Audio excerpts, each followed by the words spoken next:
The Law of Correspondences by Robert Crosbie. Law of correspondences is a greater subject than people are liable to suspect, yet we all know something of correspondences in the simple facts of nature, the 7 colors of the spectrum, the 7 notes of the scale. Each color of each octave corresponds to the same color of another octave. We see only a certain number of rates of vibration, but above the number perceptible to us are those too fine for us to perceive with our physical senses, and, also below, are vibrations too coarse for our perception. We stand in the middle, as it were, of a great range of perceptions, aware of only a portion of the universe in which we live. The same is true with regard to sounds. From the note do up to psi, do corresponds to every other do in the 7 octaves which we are able to perceive physically, but these 7 octaves are merely a portion of all the great octaves of nature above us and below us. There is correspondence between the high and the low throughout all nature, because the great center of life, of consciousness, of perception is the same in every being of whatever grade, and because from within that center proceeds all action. The use of the power to act which is inherent in that center is the cause of all manifestation. All things which are visible come from the invisible. In the evolution of a planet there is a beginning in homogeneous, radiant matter, such as composes the Milky Way, the basis of all subsequent forms that are brought about, or produced, by the beings existent in that homogeneous state. Each being is a center and each center is the same as the one great center. Proceeding from the same source, necessarily, all beings proceed under the same laws. The same law rules all beings. The power to act and the subsequent reaction, the law of laws which we know as karma, is brought into operation by all beings to produce the manifested universe and all the differentiations in forms and substance. Thus there is a connection between each being and every other being. There is a correspondence between each being and every other being. There is a correspondence between the constituents of each being and the constituents of every other being. The law which rules the atoms of our world as well as the highest spiritual beings in it, that law inherent in the center of each being, proceeds in a definite, orderly mode. This progress is known to be divided into 7 degrees, or the septary nature, from the states of fine matter down to the matter that we now know in the body. All beings go through forms in the various states, and not only do they go through them but they possess them at the present time. Man possesses every body which ever has existed for him in any stage of matter. But our planet is one of many planets. It exists in a solar system which is one of many solar systems. There are inhabitants of other planets, some of them below us in point of development and others so much higher than we that if we knew the state of their progress we would esteem them divine beings. All beings of each and every planet are of the same center and proceed under the same universal law of manifestation. Thus, there is a correspondence between each and every planet. We are related to Mars, to Mercury, Venus, Jupiter, Saturn and the Moon by certain correspondences. In fact, there are organs in our bodies which correspond to the various planets. At the root of all these correspondences with planets, beings and states of matter, and behind all these points of attachment with everything, the most minute as well as the coarsest, lies a tremendous, almost immeasurable science related to all portions of the universe, to every state of matter and every plane of consciousness, a science which by our self-induced and self-devised efforts it is possible for us to attain it ourselves. For knowledge does not exist outside of us, nor does knowledge exist without the knowers of it. Always the knowers of the greater knowledge have achieved it through observation and experience. Those beings who are greater than we are and who have handed down to us theosophy, the science of life and the art of living, in the far distant past had to go through similar experiences to those we are now encountering. So again we see there is a correspondence in ourselves with those higher beings, and, as well, with lower beings. We have to manifest as various classes of beings, some on higher planes and some on lower planes. The forms of the kingdoms below us are embodiments of minor grades of consciousness on their way up to our estate, which they will reach when we have progressed to still higher states, under the law of evolution. For evolution of form is always brought about by the extension of the consciousness of the being inhabiting the form, and our own purpose, as spiritual beings connected with all states of matter, is to evolve a better and better instrument on this plane of being to correspond to, or be accessible to, those inner states of being and higher planes of consciousness which we all in reality possess. It may seem strange to us that we possess what we know nothing of, and that there are powers latent in us which in our present case we are unable to manifest. But we ought to see that we have the power to learn. We have the power to learn sciences of various kinds, or languages entirely different from those we now know. The power to learn is within us. We could not learn these things if they were new, that is, due to some formation of nature separate from ourselves. There is a power that we may gain over all nature, and use, for in fact nothing is of use by way of knowledge that cannot be practical for the true evolution of man, for the forwarding of humanity.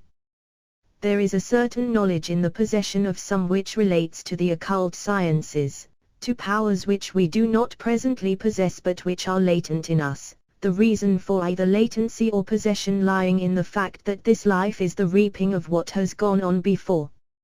As day succeeds day and life succeeds life, as planet succeeds planet and solar system succeeds solar system, so we have come down through the immeasurable past to the present conditions, to conditions, let it be remembered, where spirit and matter conjoin, where man may become higher than any being in our solar system because he is conjoined with the lower kingdoms, because he may so increase his knowledge in connection with those lower kingdoms that lie may raise them up and use the powers that exist there and are produced by beings of every grade.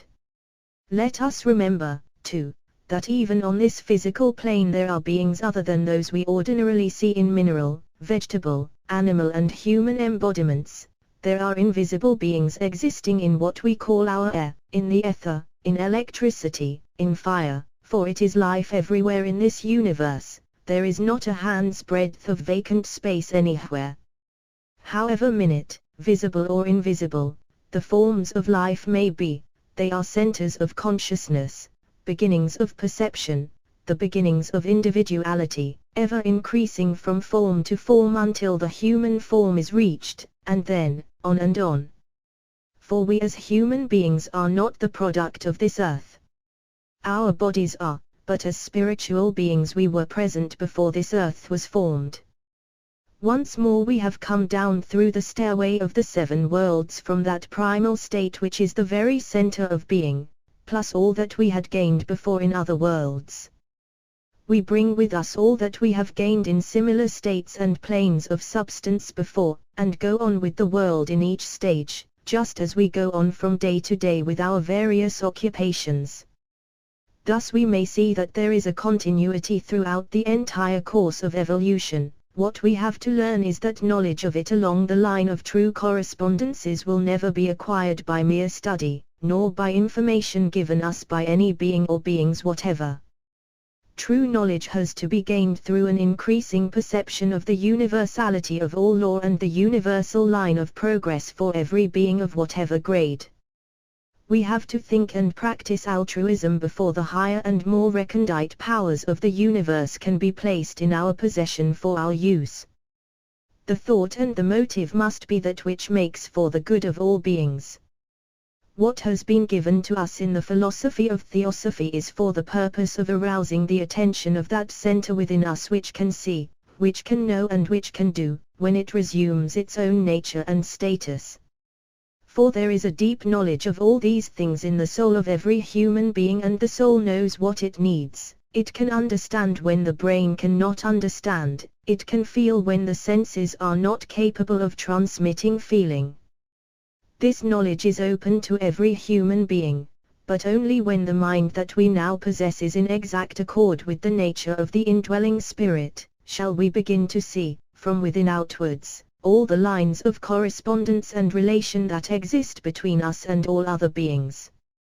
Only when we realize that we are a part of the great chain of being, that no one of us is unnecessary and no one can drop out, that the development is one for all, that we are all from the same source and going towards the same goal, only when we shall think and act from that basis, will we move onward with the great force proceeding from the center in that true direction which leads to enlightenment and power.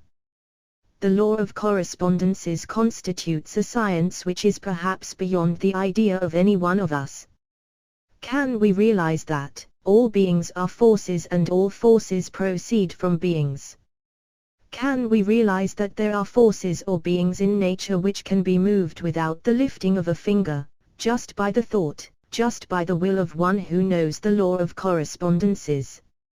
Fortunate, indeed, it is that men as they are now constituted, with the wrong ideas that rule their actions, do not possess these powers which they could use against their fellow men.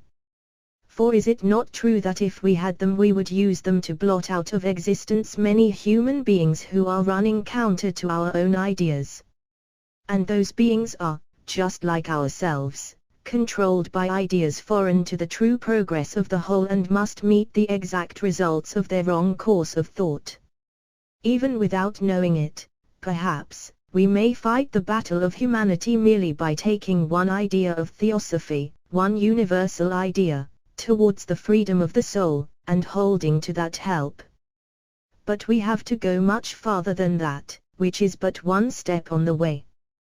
We have to realize within ourselves the kind of bodies, inner and outer, which we possess and the powers that belong to those bodies. We must bring those higher powers into operation through this physical body. We must build a higher and greater civilization than ever yet has existed. Whether it is accomplished in this or in 10 million lives, whether we go straight to the goal or through suffering after suffering, it must ultimately be brought about. We are here for a great purpose. A great mission lies before every one of us, as well as a great knowledge. We are here as knowing, self-conscious beings, buried in, and identified with this body, with this matter. Involved in the very work we had to do on this plane of being, we have forgotten our own true natures. It behoves us to understand what our true nature is and to think and act in accordance with it. Let us remember, too, that the true nature is not far away, it is right within us, within our hearts. In the silence of our own hearts there pulsates that one life, which beats in correspondence in the action of the lungs, the action of the tides, the flux and reflux which is going on all the time and everywhere in nature. Can we not see that the laws of correspondences are the same now that they were millions of years ago? Nor has humanity changed. We have changed the conditions surrounding us, but we ourselves are experiencing the same desires, the same feelings, the same stupidities which were ours millions of years ago. We have not advanced spiritually beyond the civilizations that are dead and gone, but in what we call advancement we have made merely another closer bond to physical existence. So there is much for us to do. We move from death to death until we realize our true natures and take the course pointed out by the wise men of all ages, the course by which they gained their wisdom. Theosophy was brought into the world to wake up the souls who are in the least degree susceptible to an awakening, to join that body of pilgrims moving on their way with their faces turned in the direction of the masters of wisdom, regardless of their present conditions, quickly or slowly clearing away their defects that they may be the pioneers and helpers and guides of the humanities that are to follow. Moving on with courage and confidence in the great beings, they gradually learn and come to a resumption of those powers which we all possess but do not express. Nor can one express in words the power, the happiness, the freedom from fear of any kind, the realizatio, while in a body, of immortality which spiritual knowledge brings. This knowledge and these powers are within the reach of all of us.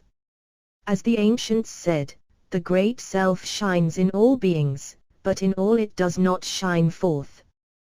We may reach that one self, the one spirit, whence come all law, all possibilities, which has the power to produce all changes, but of itself changes not at all, ever the experiencer, the enjoyer or the sufferer of the changes. Power comes from this knowledge, which springs up spontaneously within us because it resides in the innermost parts of our natures.